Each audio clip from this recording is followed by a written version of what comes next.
Olá, pessoal. Vamos começar mais um Papo que Move.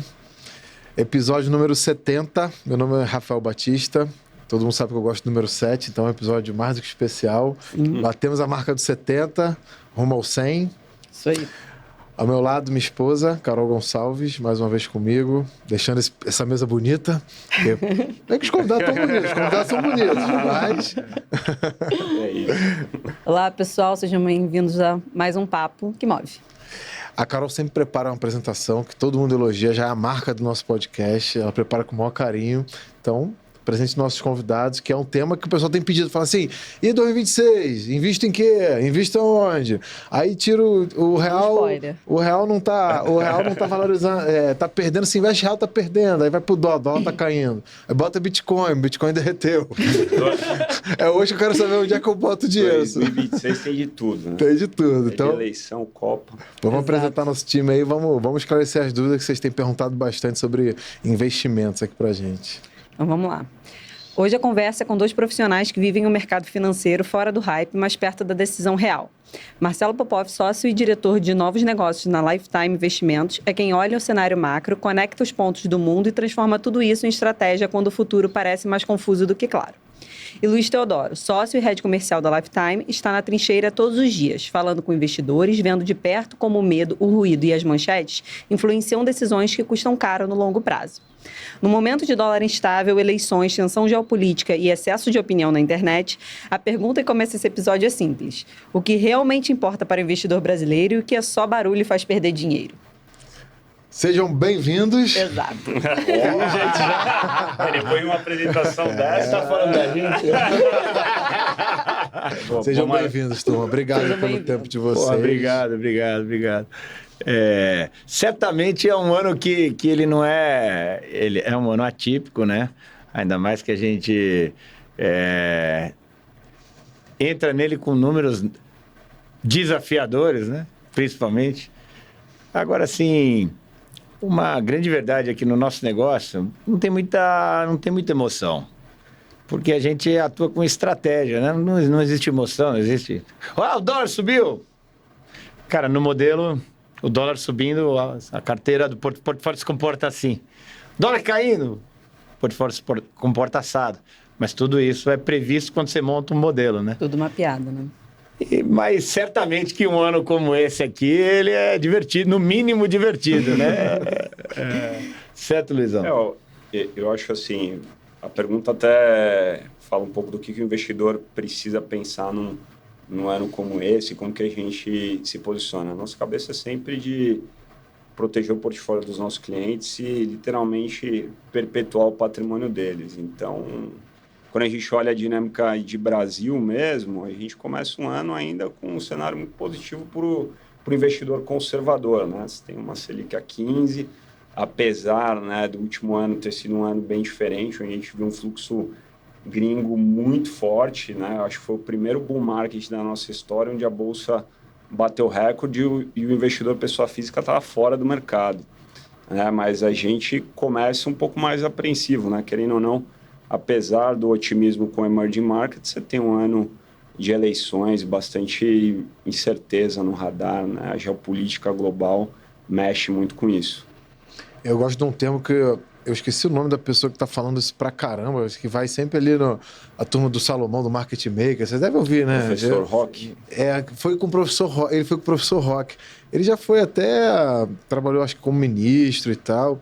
Ele fala que agora é o ESG 2.0, que não é mais a sigla, já não diz mais o que dizia antes. É economia, segurança e geopolítica.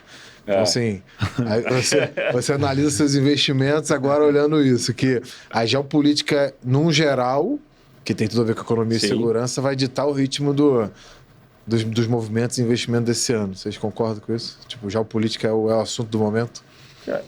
Eu, assim, olhando essa tônica, com certeza, né? A gente vive um ano que as pessoas estão monitorando quantas pizzas se comem no Pentágono, né? É verdade. No Twitter. Então, assim, você olha e fala, a expectativa por realmente acontecer algum evento na geopolítica global, ele é grande. Isso vai ditar um pouco os investimentos. Até quando você olha quanto que a Europa tem começado a investir né, na força militar. Mudou completamente de um ano para o outro. Mas um outro tema que também coloco no radar é terras raras, né? Quando você olha também as ETFs ali de terras raras, elas têm andado bastante nesse começo de ano, e esse é também um tema quente para o Brasil. Né? O Brasil é o segundo player global nessa cadeia. Né? Mas, pô, com certeza, esse é um ano onde a gente pode ter bastante surpresa na geopolítica. Tem um livro que eu acho que é The War Below, que fala de terras raras, né?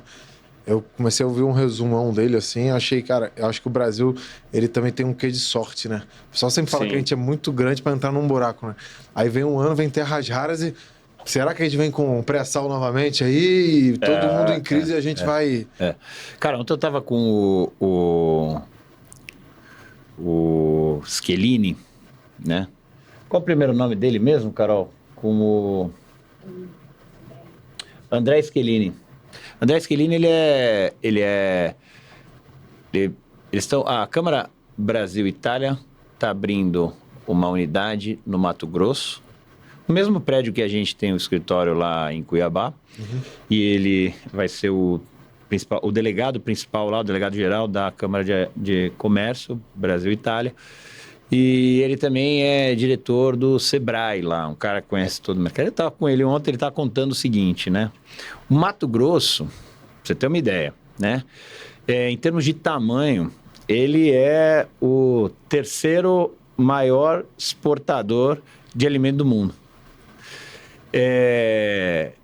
Ele fica atrás dos Estados Unidos, do Brasil, e depois vem o Mato Grosso. Olha o tamanho, né? Eu tô falando de comida, o que você planta e nasce. Fora o que tá abaixo da terra. O pai desse cara aqui é um especialista, assim, ferrenho em mineração. Né? Que legal. Outro dia ele me deu uma aula de terras raras. Tem que chamar ele aqui no podcast. Ele curte gravar podcast, ele viria? Tem que ver se alguém vai entender, né? Sabia que quando eu sou engenheiro eletricista, mas a segunda opção que eu coloquei na universidade foi geologia. Eu adoro esse assunto, cara. Eu sou engenheiro mecânico e passei em mineração, mas eu falei, cara, se eu for para mineração, quando você começa a entrar em processo, é tudo muito mais complexo. Né? Imagino. Mas ele deu boa notícia, então? A reunião... Cara, sim, o mundo... Né? E aí ele falou outra coisa que foi um barato, né? Para contextualizar. O Mato Grosso, ele é cliente da China, né? E ele é cliente também da Rússia, tá? E ele é concorrente dos Estados Unidos. Então, você tem as três principais potências do mundo olhando lá para o Mato Grosso, né? Ou seja, também olhando para o Brasil. Então, o Brasil é um grande player, né? E por isso que eu acho que ele, hoje, os países querem puxar o Brasil para debaixo da sua asa. O Trump lá, obviamente...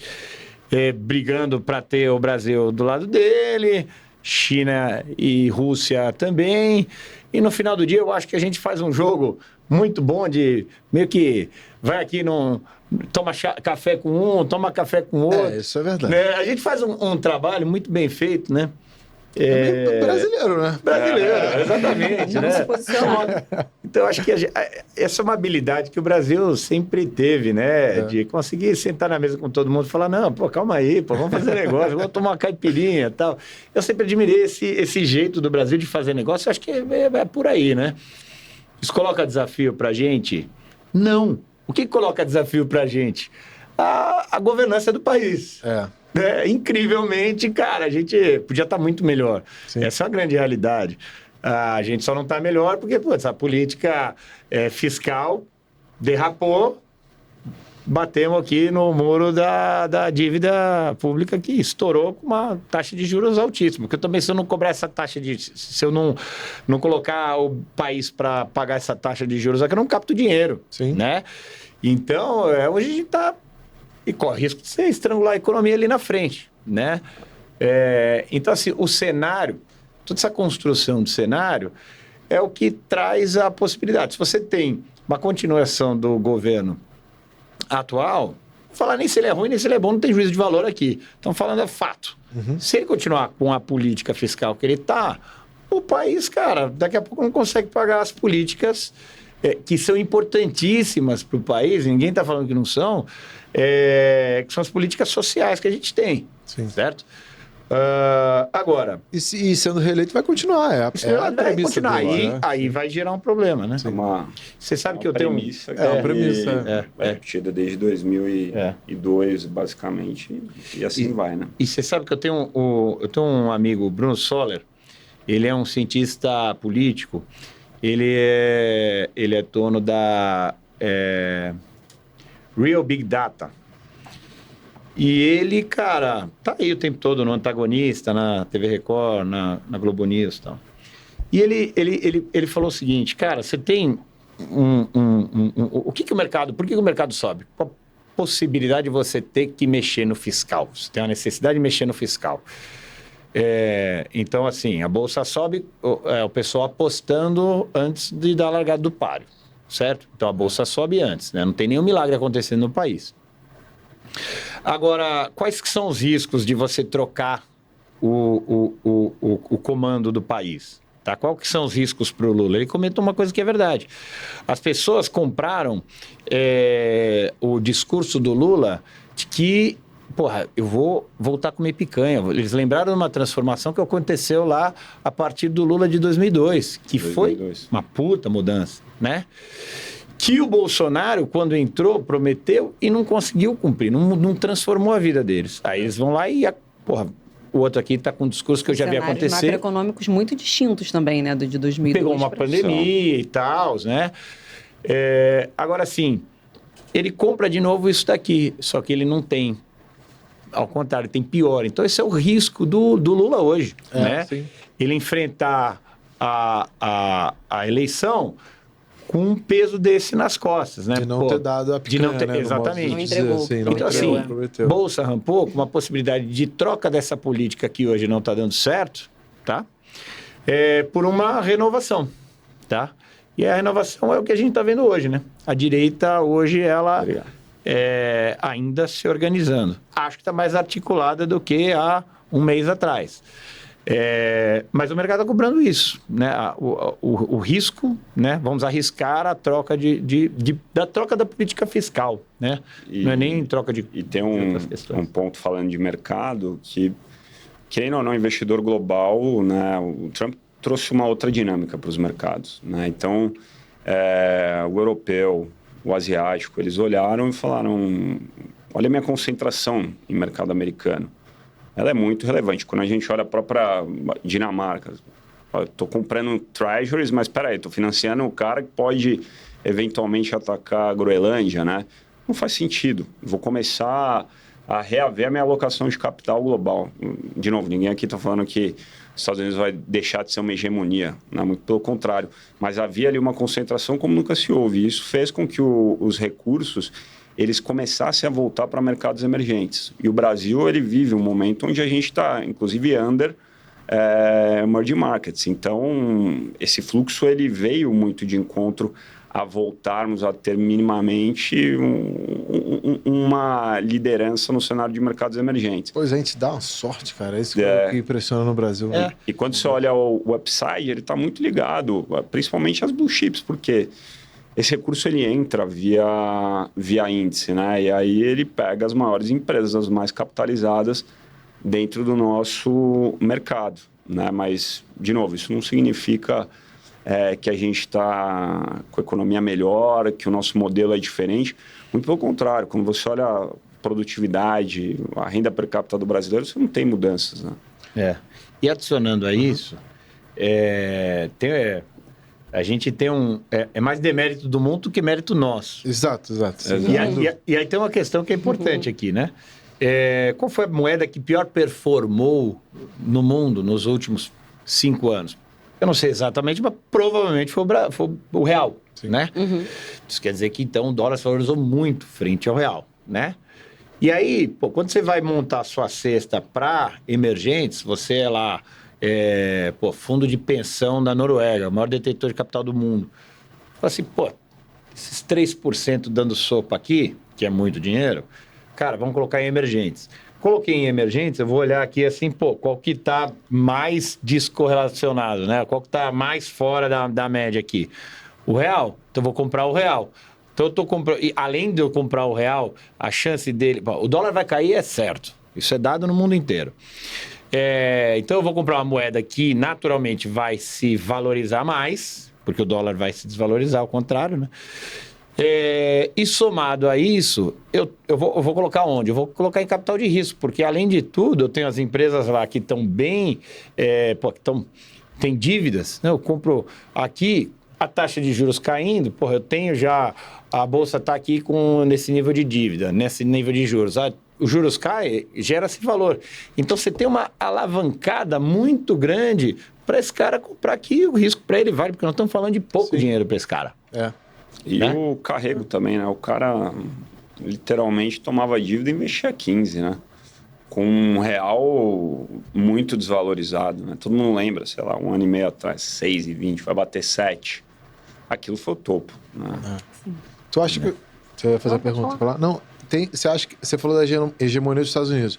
Você acha que tá num movimento ali meio... Com essas guerras todas aí, ou... Se bem que a Venezuela ele foi lá e fez, né? Mas... com essas questões, é aquele suspiro tipo do Império Romano que já não, vamos para a guerra e essa guerra vai sustentar minha economia e não deu certo.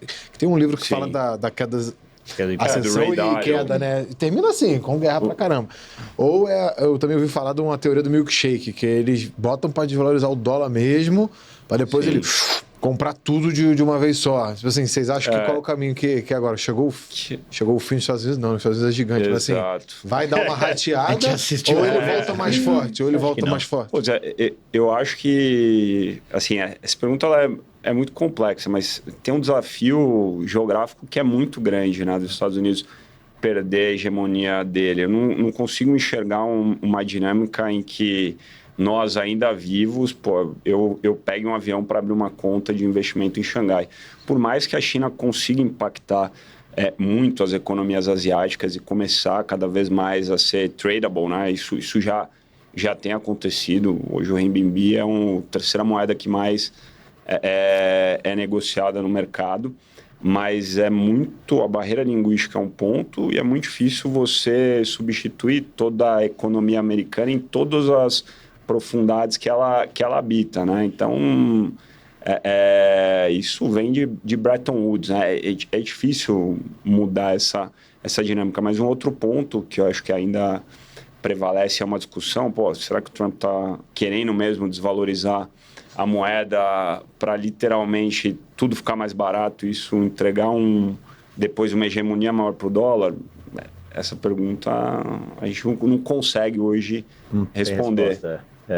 Mas assim, cara, eu vou dar um exemplo para ilustrar. Cliente nosso opera a China, né? Tem operação na China, tá? Importação. E ele, cara, foi abrir uma conta na China, né? Ele pegou um avião aqui, viajou, atravessou o mundo, foi lá, sentou na mesa do gerente. Por quê? Porque o processo exigia que ele sentasse na mesa do gerente e falou: oi, tudo aqui, tudo bem? Tá, obrigado. Pegou o avião, voltou, deu a volta no mundo de novo, sentou aqui, agora eu tô com a conta aberta na China. Enquanto que nos Estados Unidos, você tira a foto do rosto assim e mandou, tá aberta a conta, né? Então, assim... A ideia assim, esse é um ponto, tem que elogiar até o Brasil. O sistema financeiro brasileiro é o mais avançado do mundo. Você vai, em 10 dias, você vai abrir uma conta nos Estados Unidos, legal, mas enfim. Mas acho que o que acontece hoje no mundo, além desse ponto, as economias estão muito alavancadas, né? Então, a dívida PIB, ela é gigantesca. Então, essa é uma discussão real, né? Porque o que acontece? O Japão, que antes chegou a ter juro quase negativo, né? Em alguns momentos negativo. Esse cara agora começa a ter um juro acima de 0. A Treasury mais longa no Japão, ela já está acima de 2, 3. E aí a discussão é, quem comprava a dívida europeia? Quem comprava a dívida americana? O asiático era um dos maiores compradores e detentores desse tipo de ativo. Só que esse cara, hoje em dia, agora, ele tem a Treasury do país dele para ele comprar. Então, a discussão é muito, como que esses caras vão se financiar agora no futuro? Né? Que são várias dinâmicas, né? O mundo pós-pandemia é um mundo muito mais alavancado. A Gave, que é uma asset que eu respeito muito, eles postaram postaram uma carta que eles falam de commodities e energia.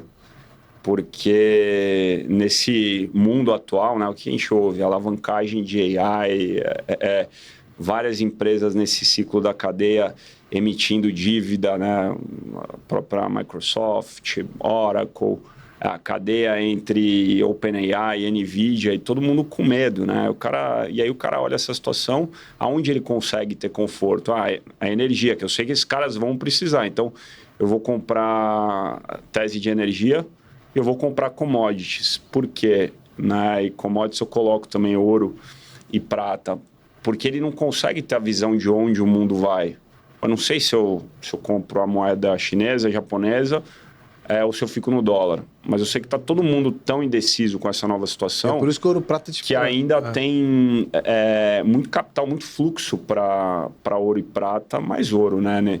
Nesse sentido que é um ativo que reconhecidamente as pessoas, em tempos de incerteza, querem, né? Porque o ouro eu compro e pego, né? Não é que nem um título da dívida americana, eu compro, esse dinheiro vai para outro lugar, né? Aí gira, vai. Então, mas esse papo estão vendendo mais ouro do que tem ouro mesmo, assim, isso tá rolando. No Brasil, os caras estão assaltando e levando aliança, né? Pra você ver como... Você compra e não tá levando. Então, nesse caso, você vê como tá se valorizando. De você. Não, mas o pessoal... História, assim, que a gente fica ouvindo, às vezes, cara, recebe eu vi que e falaram tal, que tinha algum lugar tinha ouro. 20% do ouro que falavam que tinha. Isso aí é papo furado, né? É que você tem gente que gosta de ter ouro físico, né? Tem até um livro, depois eu envio, mas... Eu acho que ele chama Em Busca do Portfólio Perfeito, algo assim. Depois eu mando para vocês compartilharem. Mas o autor, ele fala, o que ele recomenda, 15% da tua posição em ouro físico, né? É um portfólio meio que a prova do apocalipse. Então, eu já ouvi falar disso. Você vai ter Treasury, você vai ter S&P, porque você tem uma capacidade de alocação nas melhores empresas do mundo, você vai ter um pouco de franco suíço, vai ter ouro físico. Então, esse aumento do ouro reflete a insegurança que está com todo o cenário econômico mundial, né? China comprou muito ouro nos últimos anos. Hein? Essa do ouro físico tem uma história legal. O Rodrigo Pimentel já esteve aqui no podcast. Ele falou que o cara do crime, ele compra ouro físico por isso. Ele não tem onde botar o dinheiro dele. E o dinheiro apodrece, dá mofo e tal. Sim. Papel, então, né? Papel. Então ele troca por ouro físico. E no peito, o cordão é muito difícil de tirar. Só brigando com ele, né? Assim, o de ouro... Não, então assim, é uma forma de defesa ele botar no peito, né, o cordão. Porque ele tá protegendo mesmo. É o lugar mais seguro pra quem tá armado. Não estamos falando de correntinha, né? E aí o cara fica usando até porque roubaram a minha um mês e meio atrás. Não, mas você dizer que o ser humano, ele assim, a gente é o mesmo de 1000 anos atrás, 500 anos atrás, sei lá. Então, assim, exatamente. O cara é uma forma de se proteger, falar, essa é minha grana, tá aqui comigo. E ele anda pra lá e pra cá pendurado no pescoço. Simples assim. Porque o dinheiro apodrece lá. Antes você tinha paridade, né? Ouro e dólar. Quando isso acabou, a alavancagem do mundo saltou. Tu falou da AI, eu ando lendo isso e eu vi nos podcasts, dizem que esse é o maior problema dos Estados Unidos hoje, a bolha da AI, né? Que os caras estão muito capitalizados, que estão falando assim que do dinheiro que eles arrecadaram, eles entregaram muito pouco. Que, tipo assim, o chat GPT, que é muito legal, ele é pouco pela grana que pegou, entendeu? E o negócio não tá tracionando, toda a questão de chip e tudo mais, né? Que dizem que é isso que vai ser tipo... Aquele cara que apostou, né? Que tem aquele filme da bolha imobiliária, ele apostou nisso, ele apostando agora na AI. Ele tá short em NVIDIA. Mas o filme mostra que ele passou um baita calor, né? Vendeu, passou um calor, aí deu certo. Fácil não é, mas eu nunca tinha me atentado a isso. A gente tava conversando isso esses dias, né? Falei, realmente, os caras captam muita grana, né, cara? Tipo, pra entregar, né? O que eles entregam. E até o que eles vêm vendendo, que, vai ser tudo robô e tal. E a forma de manter disso, né? É a forma de manter os investidores esperançosos, mas é muito difícil o mundo ser todo robô, entendeu? E tem a gente muita dúvida no radar, né? Porque você cria uma cadeia de interdependência. Então, você tem que ter... o OpenAI, NVIDIA, Microsoft, a Oracle, são várias empresas juntas que o tempo todo elas têm que estar gerando um negócio e uma cadeia que está florescendo para todas, né? Mas a grande discussão hoje, assim, quando você teve a bolha, né, a .com, nos anos 2000, você tinha uma divergência, né, de entrega mesmo. O múltiplo era muito alto, mas não tinham lucros, né? E naquela época, literalmente qualquer IPO de tese de internet era hypado, pô, explodia. Agora a gente está num mundo diferente, assim, as teses demoram muito mais para você literalmente chegar a um IPO. Não é, obviamente, só aqui no Brasil. No Brasil a gente tem uma dinâmica diferente, mas Estados Unidos também, se você olha as empresas, elas têm demorado muito mais. E quando você olha os múltiplos e os lucros, eles estão muito casados, né? Então, hoje existe entrega de resultado. E aí essa fase 2, ela traz uma dificuldade para o mercado em suma, né? Porque são players de serviço que começam a ter que lidar com infraestrutura.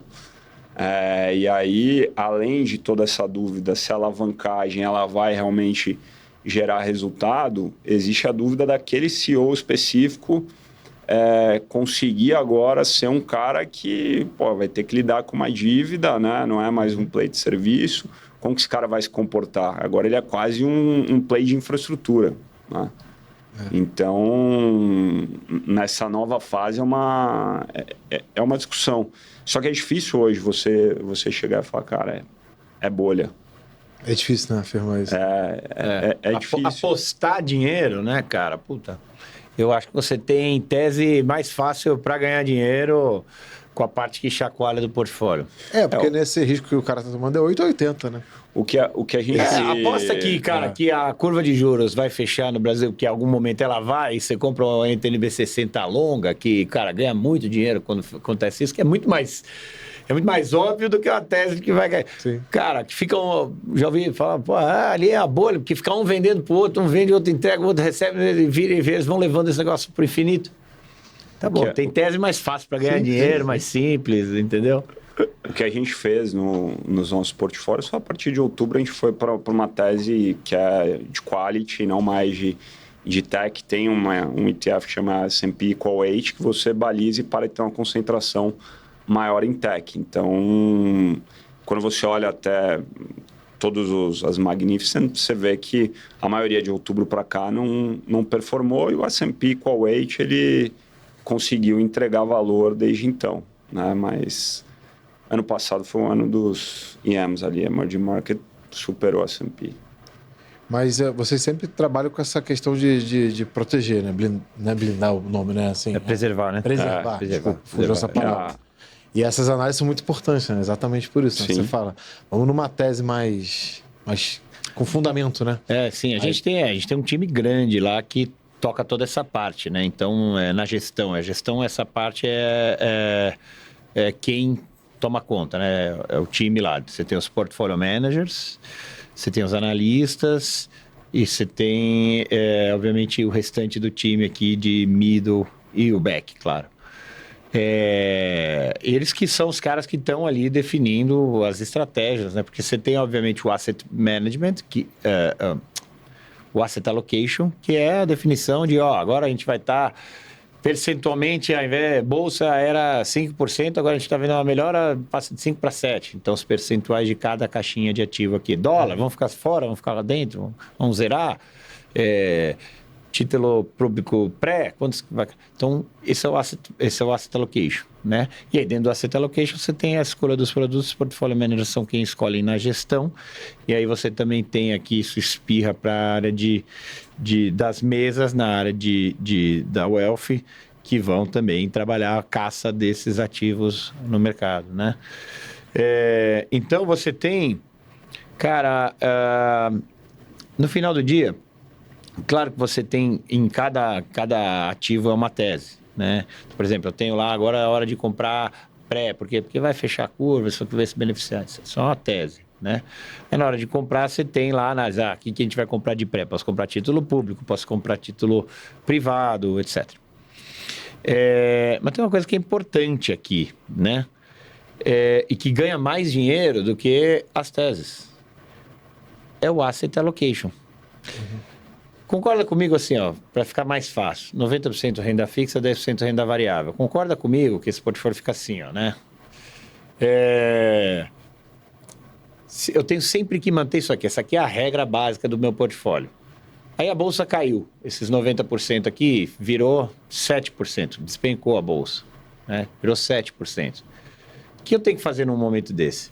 Resgatar aqui da renda fixa e comprar a renda variável. Então eu tenho que voltar para 90 com 10. O que eu estou fazendo nesse momento? Comprando a bolsa a hora que ela caiu. Aí ela subiu. Pô, tô ocupando um espaço ali de 13% da minha carteira. Tá errado também. Tem que vender, voltar para 10 e trazer esse dinheiro de volta para a renda fixa. E assim para todos esses ativos do portfólio. Concorda comigo? A gente chama lá de caixa d'água, né? Eu encho uma caixa d'água, ela não fica mais cheia do que a outra se elas estiverem conectadas por um tubo entre elas. Né? Eu encho essa aqui, ela vai nivelar com todas. Então, isso é muito mais importante estar nivelado no meu asset allocation do que eu, cara, tentar acertar um baita momento de bolsa, né? Acertar uma puta pernada de bolsa. O JP tem vários estudos, né? Eles sempre publicam anualmente alguns guidance de mercado. E, eu gosto muito de olhar e ler ali porque são caras que estão há muito, muito tempo no mercado e sempre eles chegam a uma mesma conclusão. O que te faz a longo prazo ganhar mais dinheiro? Pode ter teu asset allocation bem feito, né? E a bolsa é isso. O que te faz no final capturar, né? Quando você olha o S&P, nos últimos 100 anos o S&P andou 10% ao ano. Só que o cara que não estava ali nos principais dias de alta, não surfou isso. O resultado dele é completamente diferente. Então, realmente, você não pode ter uma posição ali que te incomode, né? Que te faça perder o sono, mas você tem que participar das principais tendências ali dentro da dinâmica de mercado, né? Eu vejo, todo mundo fala, né, que é mais seguro investir no longo prazo, porque assim, além do retorno de juros compostos, você minimiza os riscos, mas é muito difícil de fato se manter no longo prazo, né? Eu não sei se é por conta da ansiedade do investidor brasileiro, que tem esse negócio de querer acertar o timing de entrar, o timing de sair. Então, eu acho que... Qual comportamento você acha que mais destrói essa tese de investimento de longo prazo? Eu tenho uma pergunta que é melhor ainda. Por favor. Quanto tempo tem o longo prazo? Esse é um ponto importante. Warren Buffett fala muito isso, né? Mas ele também durou 90 e poucos anos, né? Tá durando ainda. 90 e poucos anos e bilionário. Aí é fácil falar de longo prazo. Mas o longo prazo, e eu já refleti... Foi embora cedo. Desculpa te cortar para não perder o legal. O longo prazo... O que é o longo prazo? O longo prazo é a vida. Cara, a gente vai envelhecer, a gente vai passar do pico de fazer dinheiro. O pico cara, o topo do pico é 55 anos. Estatisticamente, depois dali, cara, acabou. Se você não der uma rampada aqui, no comecinho e tal, nos 55, cara, você não vai fazendo dinheiro estatisticamente. Claro que você pode fazer exceções. Lógico. Cara, a partir dali, cara, nose down, cara, com flap puxado, pista no visual, que você vai pousar em algum momento, né? Pode ser 30 anos para frente, pode ser com 60, pode ser com 90, né? Então, o longo prazo é a vida. Então, você tem que levar em consideração que o longo prazo tem que ser algo que, naquele momento em que você precisar do dinheiro, você não conseguir mais tomar risco, ou que você não conseguir mais, cara, produzir, né? Você pode até produzir, mas que você, não vai conseguir mais dar aquelas... não vale mais a pena você tomar risco. Não mais na velocidade dos seus gastos. Exatamente. Né? Velhice custa exatamente. Custa caro pro burro, cara. Mas longo prazo é então, isso, né? esse é o longo prazo. Pra velhice. Então, o longo prazo, eu não quero me comprometer ali na frente. Esse é o longo prazo. A maioria das pessoas não fazem exercício do horizonte, né? Então, a gente, inclusive dentro, né, da nossa dinâmica, a gente faz uma atividade que é muito importante. A clínica financeira do cliente. Por quê? Porque se eu não tenho a noção do meu horizonte, do meu fluxo e do que eu tenho de projeto futuro, essa dinâmica de montar o portfólio, ela pode ser muito poluída, né? Por quê?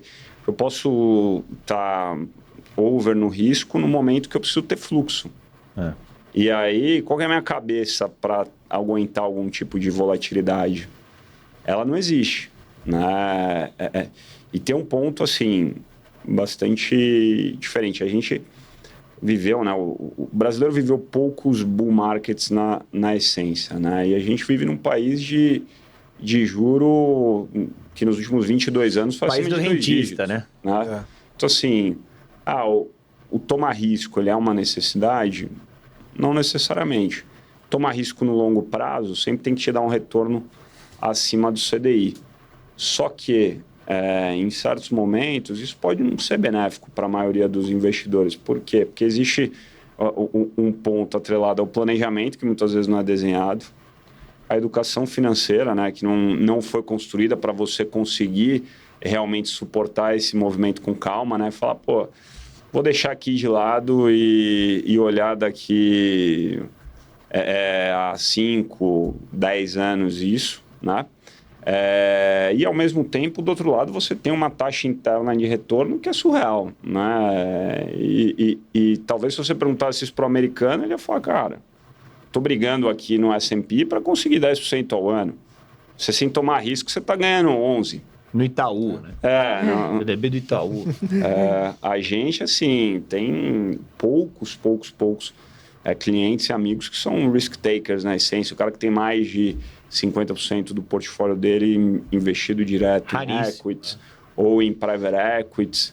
Eu acredito que no longo prazo, né, acredito de verdade, é um baita movimento para você realmente multiplicar teu patrimônio. Só que no país dos 2 dígitos de Selic, né, é difícil se sentir confortável com isso. Mentalmente, você está sempre ali com alguém te puxando, né? A gente fala que é um maratonista o CDI. Você não acha nesse cenário... Pode falar, porque eu ia mudar. Porque tem uma coisa importante aqui para falar. E isso daqui é muito mais importante do que o que vai subir e o que vai cair. Sabe quanto que você precisa para ter uma receita de 100 mil reais por mês pro resto da vida? 20 milhões de reais. E 100 mil reais você gasta hoje com um pai, uma mãe, 2 filhos, ou até um filho. Você gasta fácil isso. Com 2? Tá ferrado aqui. Você vai...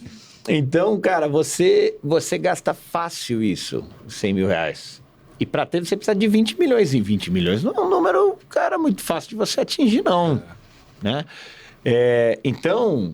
Olha o tamanho do problema que é você ter aqui, você está pensando assim, pô, vou concentrar, pô, imagina, você compra um imóvel, pô, dali 5 anos não andou nada, você vendeu pelo mesmo preço. E 20 milhões no banco, fora o que você teve que comprar casa e tudo mais, né? Exato, cara, numa conta de PCA mais 3 também, não é uma conta lá, né, é uma conta conservadora.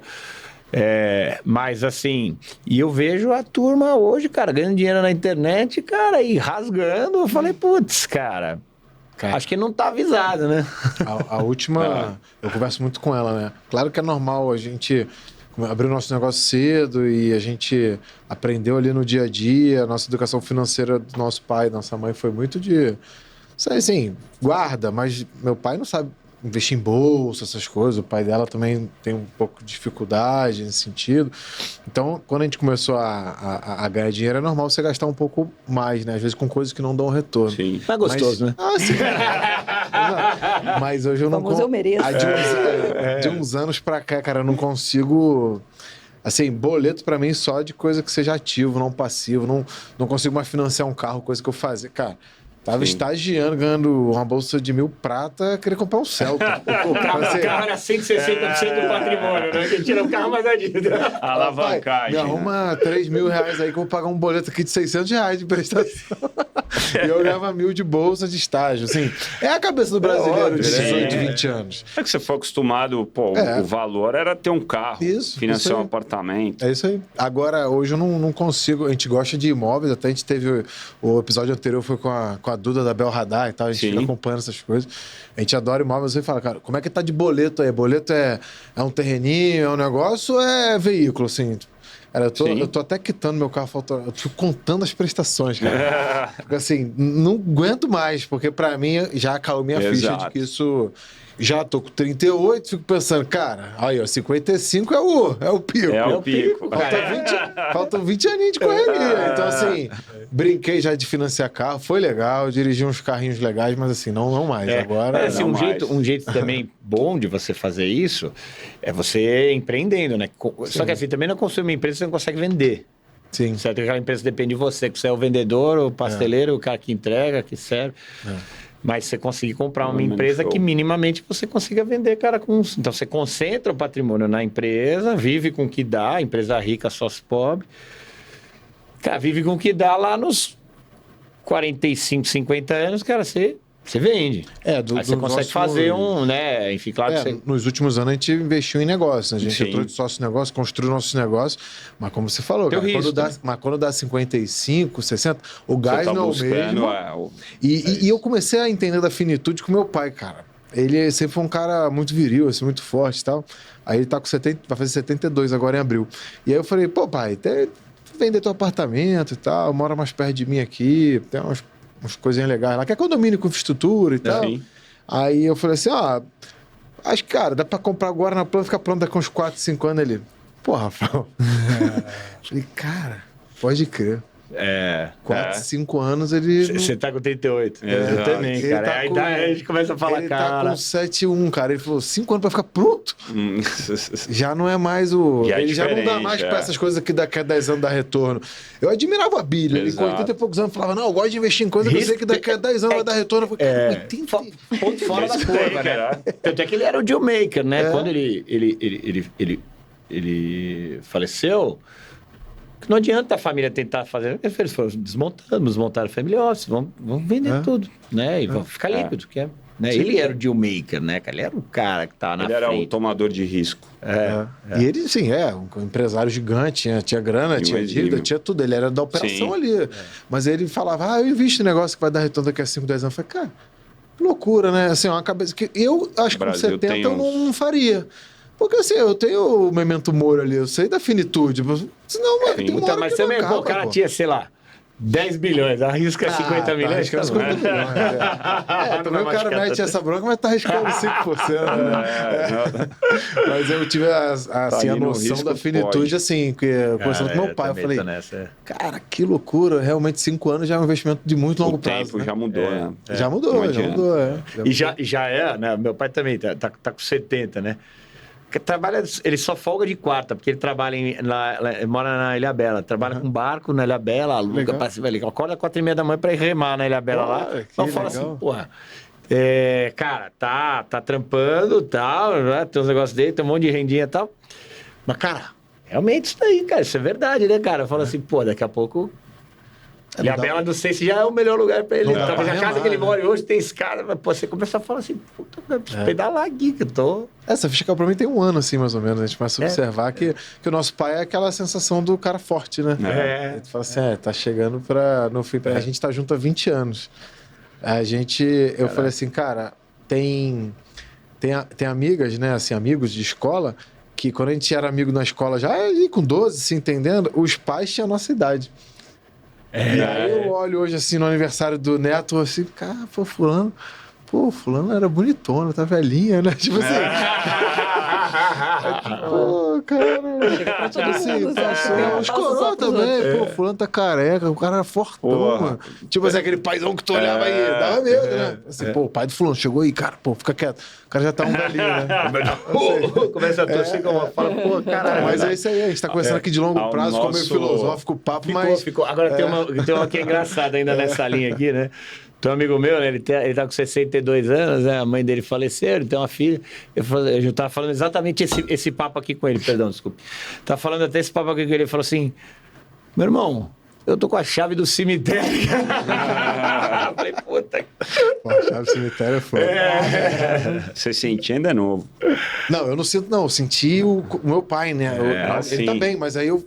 Pois é, o próximo sou eu, né? É. Meu filho, assim, é a escala Estamos da vida super perto mesmo. dos 50, né, cara? O meu cunhado fez aniversário Ele fez 45, né? Aí ele, eu tô na metade da vida. Eu falei, metade não, a média do homem é 76. Passou da metade faz tempo.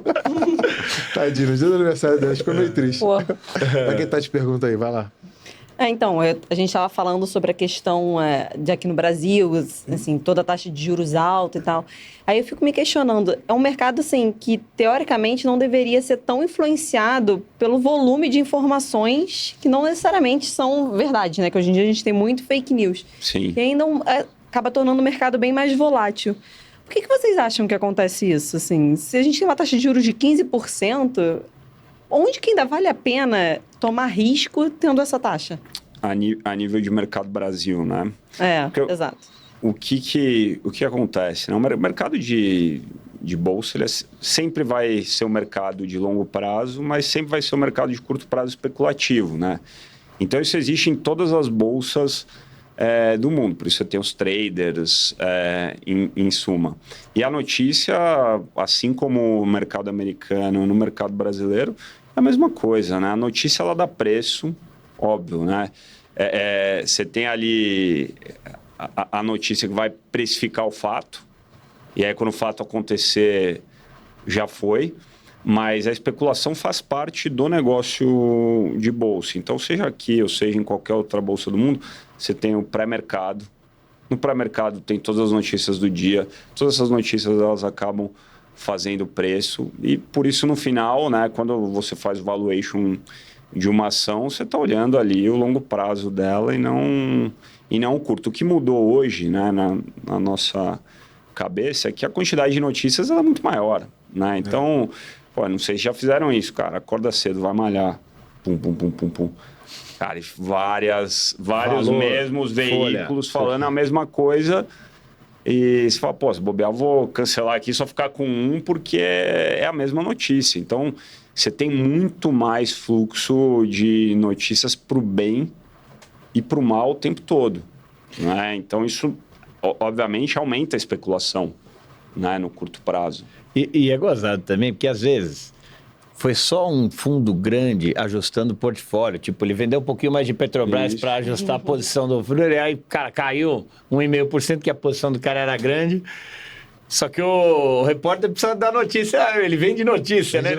Caiu por causa do não sei o quê, o fulano que cortou o cabelo. A gente vê muito naquela série Billion isso, né? Toda hora notícia e tal. E às vezes o cara vendendo um negócio que impacta no outro lá. Se ele comprar a empresa. Eu admiro vocês pra caramba. Eu acho, cara, fica vendo as notícias e a estratégia e tal. Tem um mito, né? Mas não é tanto assim, né? Tem que estar bem de cabeça, né? No fundo, tem que estar bem de cabeça, assim, pra você não ir em qualquer notícia, né? Depois se desvencilhar disso. Mas assim, como eu falei, não é tão emocionante assim, não. Acho que a gente... acho que no dia a dia nosso, na governança da empresa, tem muito mais emoção do que no dia a dia do mercado, sendo muito sincero. No final, uma empresa como outra qualquer, né? Tem mais questão de pessoas, de processos, de equipe. Então, 80% do teu tempo é mais isso do que, às vezes, a estratégia do investimento. Né? Eu nunca tinha pensado nisso. Porque, agora, fazendo um jabá até aqui de vocês aqui, a gente tem conta na Lifetime. Eu acho... A gente já teve conta em vários lugares aqui, eu falo com propriedade, eu me sinto seguro lá. A gente abriu a conta de uma das empresas lá, que eu sou sócio com a minha irmã. Ela adora também, e eu mostro as fotos dos eventos, os eventos que vocês fazem. Aquilo ali gera muito network, eu aprendo muito. Depois do evento ali, eu vou para evento de gente do evento. Foi da Stripe. Mas um negócio sólido mesmo, não é papo furado, sabe? A gente teve um da reforma tributária, por mais que eu seja casado com uma pessoa que está entendendo muito disso, eu fui lá e peguei alguns insights legais e tal. Então, assim, parabéns. E quando eu chego lá, a estrutura muito... além de ser uma estrutura muito elegante, muito bonita, vocês fazem a gente sentir em casa ali. Vocês são acolhedora. Vocês são muito acolhedores. Então, falando muito bem aí. Cara, tem um você, assim, a gente tem um desafio. O Fernando, que é o majoritário do negócio, ou enfim, a gente trouxe recentemente uma diretora para a área de qualidade. Qualidade sempre foi uma coisa que, cara, o Fernando é um cara chato pra caralho, e ele pega esse tema e fala e pega e vai, não, tem que ser assim, tem que ser assim, tem que ser assim, então. Exigente.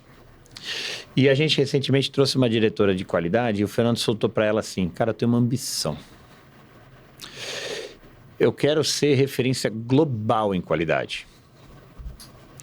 E qualidade, cara, eu trouxe até no livro aqui. Qualidade envolve muita coisa. Daqui a pouco O 9,5. Tô curioso sobre qual que é. O 9,5, alguma coisa não bateu legal. Falando de Disney, pô, cara, o cara comeu uma batata que tava murcha no hambúrguer, que ele comeu. O parque é sensacional, o Mickey, eu não sei o quê. Com uma batata murcha, ele deu 9,5. Porra, uma batata, cara, só fritar, era, 3 minutos mais fritando, sei lá, troca... Cara, ele dava 10. Um dado importante. Então é muito detalhe, a qualidade está muito no detalhe. O cara que te dá 10 tem 6 vezes mais chance de voltar e ser cliente do negócio, né? Então, a Lifetime, nós somos aficionados por qualidade, cara. E isso se reflete nesse encantamento. Então, eu acho que eu cheguei a falar, a gente falou um papo antes, né? Então, eu tenho um processo Lifetime, desde como eu encontro o cliente aqui até, o cliente morreu, vamos conversar com a família, fazer a sucessão. Tá? Então, tudo está mapeado, é processo, é passo a passo. Cara, o processo, não existe uma mágica que gera um encantamento. Existe o processo que, sendo feito, gera um encantamento. Desde a nossa obrigação de estar em contato com esse cliente a cada X dias, até, receber o cliente, o garçom entra lá, te chama de Rafael. O jornalzinho que eu recebo todo dia no WhatsApp. Faço questão. Todo dia de manhã agora eu tô lendo. Anos que eu não lia jornal, e eu recebo o jornal, a capa tal de vocês. As notícias. E eu tiro agora 10 minutinhos do dia e tem me atualizado bastante. É isso. Então, assim, cara, todo o detalhe dentro da Lifetime gera essa atenção. Então, assim, a gente está num play hoje de buscar ser top no mundo nesse quesito, né?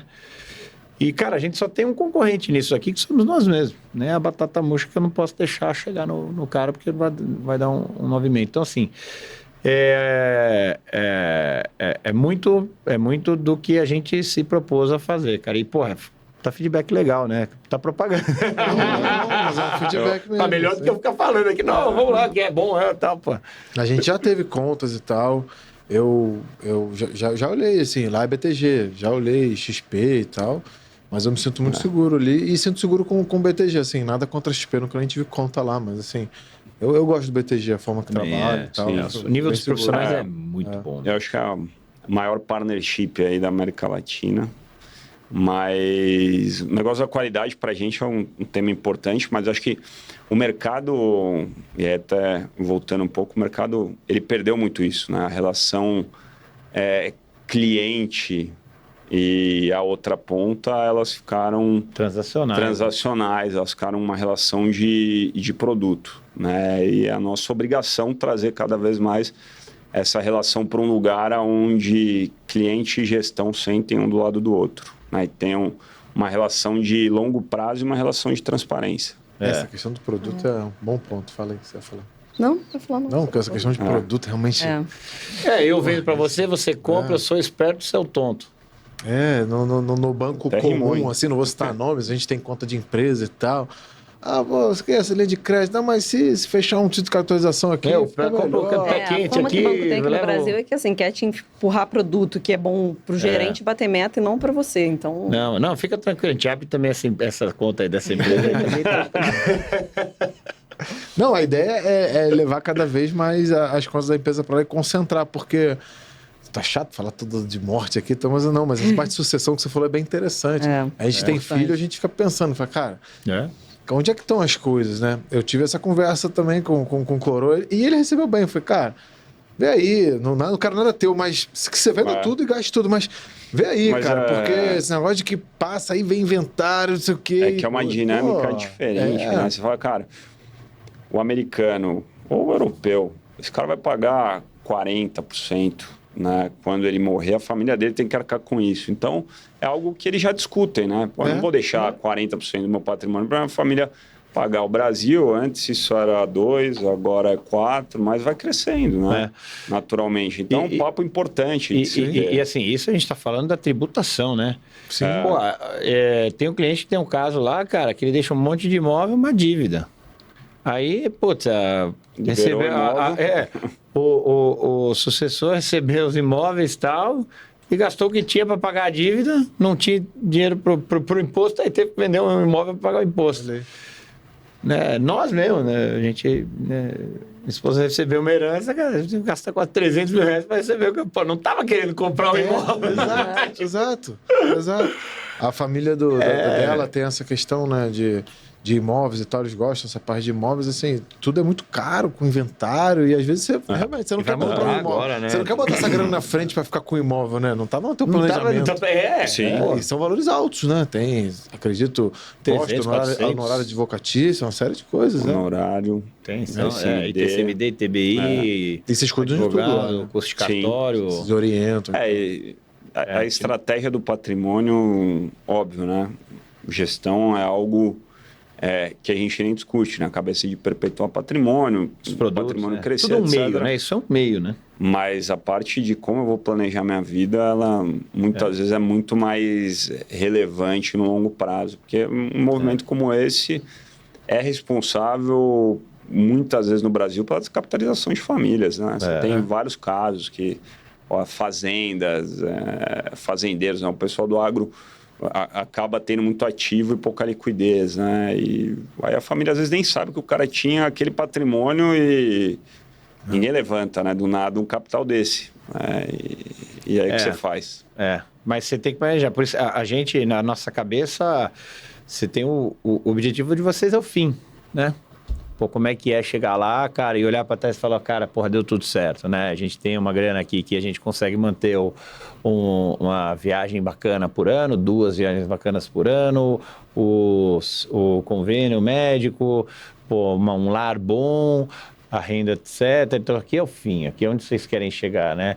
Cara, produto de investimentos, sua carteira de seguros, etc. Isso aqui é o meio. E o pessoal no mercado entende como... Isso tudo aqui é o final. Cara, eu falo com essa turma desse mercado, ninguém entende isso. Eu não... Né? Assim, eu fui presidente da associação dos assessores de investimentos.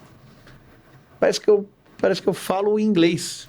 E os caras falam... Ou chinês. Chinês. Parece que eu falo chinês, verdade. Chinês. Então, enfim, também, né? Acaba sendo a concorrência, tem que agradecer, né? Brincadeira. Deixa eu dar uma olhadinha como é que tá de pergunta da galera que segue a gente. Mandaram, Renata? Você mandou aqui pra mim? Tá, tem uma aqui, ó. Uma só, né? Que a gente já tá caminhando pro fim. Vou fazer uma aqui, ó. Nossa, pergunta da rápido. Isabela. Hoje, o maior inimigo do investidor é o cenário global ou a própria ansiedade de tentar prever tudo? Pode repetir, por favor? Desculpa. Vamos lá. Hoje, o maior inimigo do investidor é o cenário global ou a própria ansiedade de tentar prever tudo? Acho que é o que a gente está falando. A gente até comentou sobre isso, né? A gente falou do behavior finance, mas... De notícias e tal. Mas obrigado, Isabela, pela pergunta. Cara, assim, a gente pode falar novamente. Eu acho que depende muito, né? Óbvio, a ansiedade é um negócio que atrapalha muito o investidor. Mas depende do objetivo da Isabela, né? Porque, cara, querendo ou não, parado está ganhando 15% no Brasil, né? Óbvio, se você quiser diversificar teu perfil de investidor, ter mais ativos com risco, aí com certeza o longo prazo tem que ser um vetor importante nessa alocação. Não, e o Brasil é muito disso, né? Agora pegando o gancho dela, a gente pode até para caminhar para o fim, o Brasil gosta desse negócio Por isso que a Beth pegou aqui, né? Exato. O tigrinho. O Brasil gosta de ganho da pergunta dela é essa. Mas E aí, como é que eu dobro? É um pouco do Bitcoin e tal. Não, e você vê hoje em dia muita gente na internet, nossa, milionário com 18 anos, porque sei lá que mágica que faz. Aí eu acho que causa mais ansiedade. A Beth trouxe isso e o grande ponto, né? Da última vez que a gente viu, né, bolsa subindo ali 2019, subindo mesmo, ali 3 anos fortes no mercado em alta, todo mundo falava de bolsa. Todo mundo. E aí o papel do profissional fica meio secundário, né? E todo mundo tem opinião para tudo. Agora, o melhor momento, quando você faz contas, você fala, cara, o retorno que eu consigo obter, eu tenho muito mais dividend yield aqui para aproveitar das companhias, tem o desconto no mercado, ninguém fala nada. Por quê? o assunto não tem mais tração, né? Eu não consigo falar, pô, tá aloquei em Itaúsa e ganhei 30% do ano, né? Não é esse o papo, porque o brasileiro ele gosta de olhar e falar, pô, ganhei 50 no Bitcoin e você, cara. Ou fiz aquela fezinha. É sempre a fezinha ali. A Bel a Duda, né, da Bel Radar, ela falou, e muito do mercado imobiliário também é isso. Às vezes você fala assim, pô, meu apartamento vale 1 milhão, meu vizinho vendeu 1,5 milhão. Não, ele só quer dizer que vendeu por 1,5 milhão. Às vezes ele vendeu por 900 mil. É papo, né? E aí o brasileiro tem muito isso, né? Eu consegui isso. O meu carro, o meu Celtinho 1.0 anda mais que o seu Celtinho 1.0, né? Na pandemia todo mundo ganhou dinheiro com carro, né? Eu fui o único que perdi. Pô, sou muito burro. E o imóvel também é um negócio que é isso. Às vezes o cara fala, pô, meu imóvel vale 2. 2 porque quem paga? Mas a cabeça dele vale. Sim, e ele tá tranquilo com isso. Tem esse emocional. O ego também, né? O tem psicológico. Você falou daquele momento da bolsa que tava todo mundo falando. Tem alguém que acho que em Wall Street fala, né? Um investidor brabão, vocês devem saber o nome, enfim, mas sei também se é mito que aí ele chegando para trabalhar, aí quando ele viu que o engraxate dele tava falando de bolsa, ele foi e vendeu tudo. Tipo assim, quando tá na hora de vender, né? Todo mundo falando, quando tá na hora de sair, né? Não, mas isso é uma grande verdade, né? O Bitcoin aconteceu isso, cara. De um tempo pra cá, tava todo mundo ganhando um monte aí no Bitcoin. De repente, você soube falar disso. Aí tomou uma derretida agora aí. Eu brinco que o que você mais tinha era primo especialista. Aí, cara, ninguém mais fala, né? No Natal, ninguém mais fala. Acabou. Porque agora caiu quase 50%. Pegou até o dinheiro 50%, do avô, né? Pra aplicar em Bitcoin. Ninguém mais quer falar de tese. O cara é especialista. Não, disrupta isso, aquilo e tal. E óbvio, acabou o real, acabou o cartão de crédito, agora tudo vai. Como toda basket, é um asset allocation importante, só que ele não pode ser 100% do teu portfólio. Não, porque nada pode ser 100% do teu portfólio. A gente gosta de uma criptozinha, mas assim, 5% ali só para ver. Pô, 5% mexendo. Não é muito, não, né? Mas é menos, exagerou. E tem muita tese... Valor, mas ela que controla, ela é economista, né? Ela, cara, eu não faço Pix, eu não tenho... Não sei nem fazer É a dona da pensão. O Mateuzinho tem que respeitar, cara. Pra abrir a conta foi um sufoco. Eu falo, Mateus, meu aplicativo, não vou baixar aplicativo, não tenho habilidade pra essas coisas. Aí reconhece fácil, não sei o quê. Eu falei, não. Mas aí eu fui lá pessoalmente, igual o cara que foi na China abrir a conta, eu fui lá abrir a conta. Verdade. Aí, falar, fiz tudinho. A gente tem no finalmente aqui, a gente infelizmente está caminhando pro final, a gente tem a nossa troca de livro, que a gente tem a nossa estante do papo, a gente ama ler e a gente tem esse quadro de alguns episódios, deve ter aí uns 20 episódios, né, Rê? E a gente troca livro para fomentar a leitura e depois a gente posta os livros trocados e tal. Soltar a vinheta aí do Estante do Papo.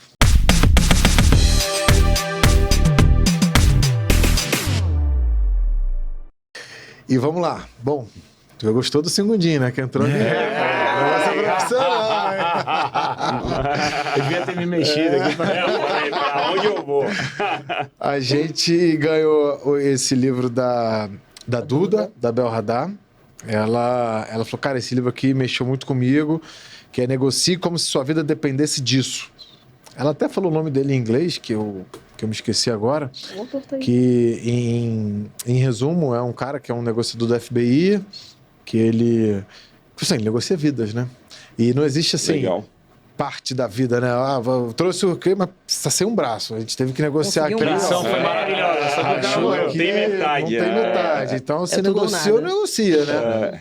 E, bom, bem legal esse livro. Espero que fique lá na biblioteca lá da Lifetime, um presente aí para vocês. Boa. E vocês que são exímios negociadores aí, espero que ajude. Show, é uma pena estar dando um só, mas é que a maioria dos convidados... A gente senta um do lado do outro, né? Ali, a gente... Já que tá com legal do físico livro aí... é isso também, né? Compartilhar, ler um livro, fazer essa troca. Vou deixar na nossa biblioteca ali, porque é bem legal. E fica uma lembrança aí de vocês estarem aqui no nosso podcast. É uma honra ter vocês aqui. Porra, obrigado e acredito que seja a hora da gente fazer isso, o mesmo. Agora você entrega o seu. O cara, o Claudemir Oliveira, né? Claudemir Oliveira, Cids. Clau, né? A gente, esse final de semana, teve a convenção da Lifetime, né? Logística, trazer 300 pessoas do Brasil inteiro para um único lugar. São quantos escritórios no Brasil? Todos os estados? Agora 11. Cara, a gente teve uma palestra muito legal O Clau, ele é o maior especialista de Disney que eu já presenciei. Se não o maior, um dos. Não dá nem pra falar que ela... Não sei se é o mesmo, mas acho que já vi vídeo dele. Tem vídeo dele no YouTube? Tem. Ele fez, gravou com Ele é professor da Disney University. Sim, então ele era head global da Universidade da Disney, né? Isso. Brasileiro e tal. Tem vários vídeos dele bem legais. Ele é demais, cara. E depois da palestra a gente ganhou esse livro, enfim, eu já leio, que é o jeito Disney de encantar os clientes. A gente já mandou time lá para fora para ter a experiência do Instituto da Disney. E acho que tem aqui também, aqui é a mesma coisa que eu falei, é a fórmula toda que no final do dia... O processo do encantamento. O processo do encantamento, né? E a gente ganhou esse livro e, cara, porra, é sempre bom lembrar, não sei se vocês já leram, enfim, mas... Nunca li. Mas demais eu já li o livro do Bob Iger, que era um CEO. CEO, né? Voltou a ser CEO, Voltou, E li Criatividade S.A., que era do cara da Pixar, que depois a Disney compra e tal. Então, assim, eu tô familiarizado com o tema, mas esse aqui eu nunca li. Mas acho que é um insight muito legal, e a gente fez ali algumas imersões de time, mas eu confesso que eu mesmo, assim, eu tive a dimensão disso quando eu fui pra Disney. Tem uma tia que mora na Flórida, fui mais velho. Falei, puta, vou sem filho, será que faz sentido ou não? E aí você olha e fala, cara, aquilo encanta você em qualquer fase da sua vida, e você começa a prestar atenção nas pessoas e fala, puta, esse cara tava aqui pela 25ª vez com a camisetinha, não importa o peso, medida, fronteira, esse cara é bem atendido, a experiência dele é encantadora. E essas pessoas voltam, né? Então, é meio sobrenatural, né? Você não também vê é o melhor, é o lugar mais feliz feliz da terra. Você não vê pipoca no chão, tá todo mundo comendo pipoca. Não, e você não vê ninguém limpando, e ao mesmo tá muito limpo. O negócio é muito louco. O pai tem espaço, a mãe tem espaço, o filho tem... Você fala, cara... eu viajei no navio da Disney, cara. Amigos já fizeram, a gente nunca fez. Demais, cara. Eu adoro, cara. Putz, com criança ou sem criança? Com a minha filha. Com filha, Puta, é demais, cara. Vale muito a pena, tô doido pra viajar de novo. A gente esteve na Disney de Paris com o Matheus, ele tinha 3 aninhos, ele super curtiu. Agora ele vai fazer 6, a gente pensa em levar ele em Orlando pra... Diferente, né? Todo dia de Disney, né? Paris você vai 2 dias, 3, acabou, né? São 2 parques. Lá você ainda ele segue. Ele já ficou encantado, porque ele tinha 3 aninhos. Mas minha família tá cobrando de novo, mas deixa a dólar cair um pouco mais aí, né? Pois me avisa aí. Eu perguntei, né, no Instagram, Bastidor do Dinheiro, que a gente lançou há pouco, né? Legal. Que é um jeito da gente se comunicar naturalmente, né? Porque ela é muito institucional, tal. No Bastidor do Dinheiro a gente criou um canal para se comunicar como a gente é de verdade. E aí eu passei em diversas assets aí nesse começo de trimestre, né? Perguntando como é que era a expectativa deles para esse quarto e tal, não sei o quê. Eu passei no Itaú, eu falei assim, como é que você vê a bolsa? Como é que você tem expectativa disso? E o dólar, né? Falei assim, que é o Thiago Morgado. Cara, o dólar é difícil. Bom, espero que vá para baixo, né? Porque eu tenho a viagem internacional. Pô, é cemitério de economista, né, cara? É o cemitério de economia. Dólar cemitério mesmo. Muito legal. Esse livro com certeza vai fazer sucesso pro próximo convidado. Mas eu fico com... Dá um FOMO, assim, né? O Fear of Missing Out. Tipo assim, eu preciso ler. Aí eu tenho que comprar todos os livros que eu recebo aqui pra poder dar e falar, bom, garantir o meu aqui. Mas é legal vocês fazerem a biblioteca do podcast. A gente tá fazendo, deixa o linkzinho ali, o pessoal vai... A gente tá juntando, sempre postando no Instagram, explica o livro e tal. Legal, né? A ideia é criar um portfólio grande aí de livros, né? E a gente recebe muitos convidados, né? Já atores, enfim, já recebeu livro de tudo. A maioria é empreendedor, né?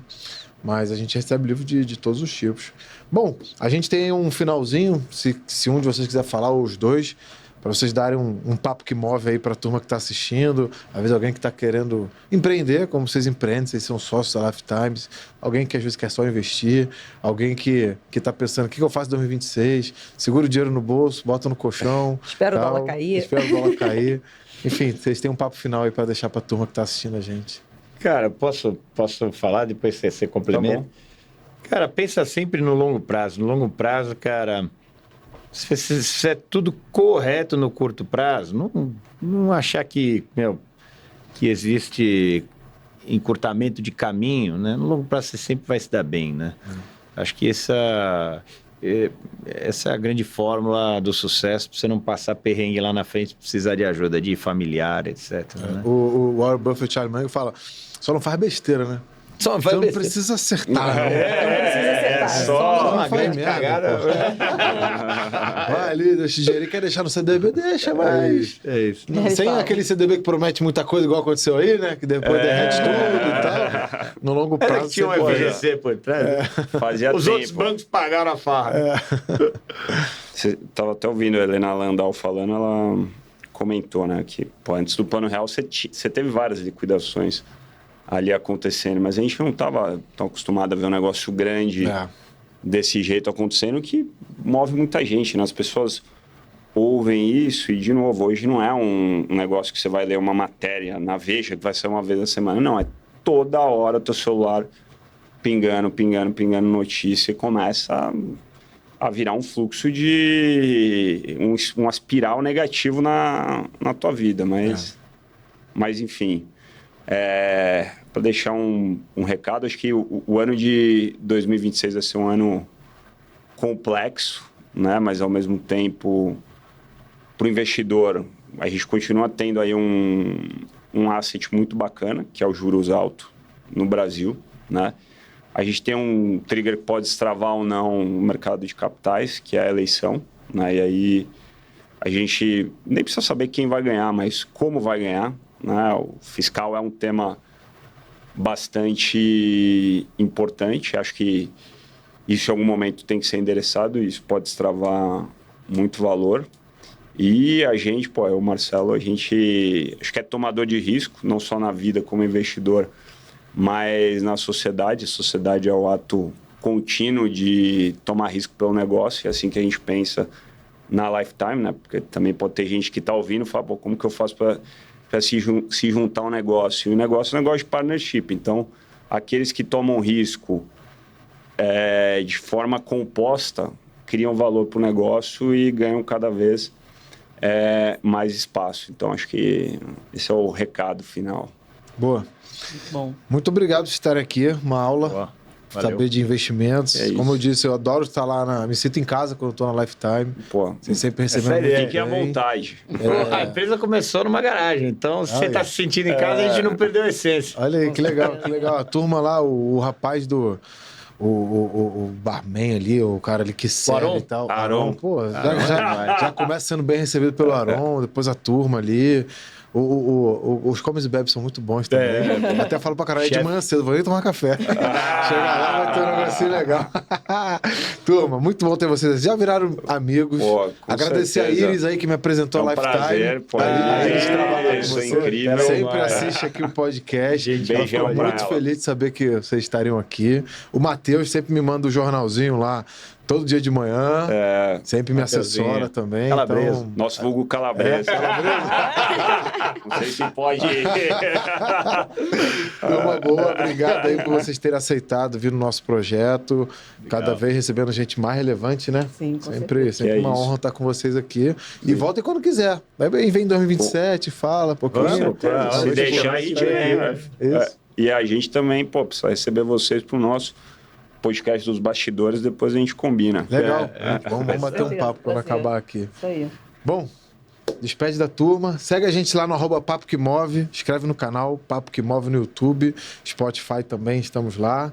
E a Carol, como deixou a mesa aqui mais bonita, ela encerra o episódio. Tem muito homem feio na mesa. de nós aqui. Tirando o blazer do Luizão. Pode falar gravando o que você falou que é o blazer dele? Estofado do Monza 88. Deixou o voo com frio lá. Só que é foda, né? O cara que faz pra mim, eu falar... O Brasil, os caras vão te criticar e vão te suar quando você chega com desse. E não dá outra. Você chega no escritório, ó o cara, tá. Chama atenção, né? Chama atenção. Tem um amigo meu que fala que não tem marketing ruim, tem marketing, meu. Exato. Luizão. É uma grande verdade. Encerra aí, meu amor. Obrigada, pessoal, por vocês terem vindo. Uma aula gente assim, que sobre agradece. cenário macro, sobre investimento. Muito obrigada. E voltem aí, de repente, já com cenário pré-eleição, para a gente conversar mais. Com certeza vai ser um assunto super em alta. E obrigado a certeza. você que assistiu mais um episódio. E em breve teremos mais um, né? Até o Continuem. 71, esse foi o 70. Exatamente. Até o próximo. Até a próxima, pessoal. Valeu, Obrigado, tchau. pessoal.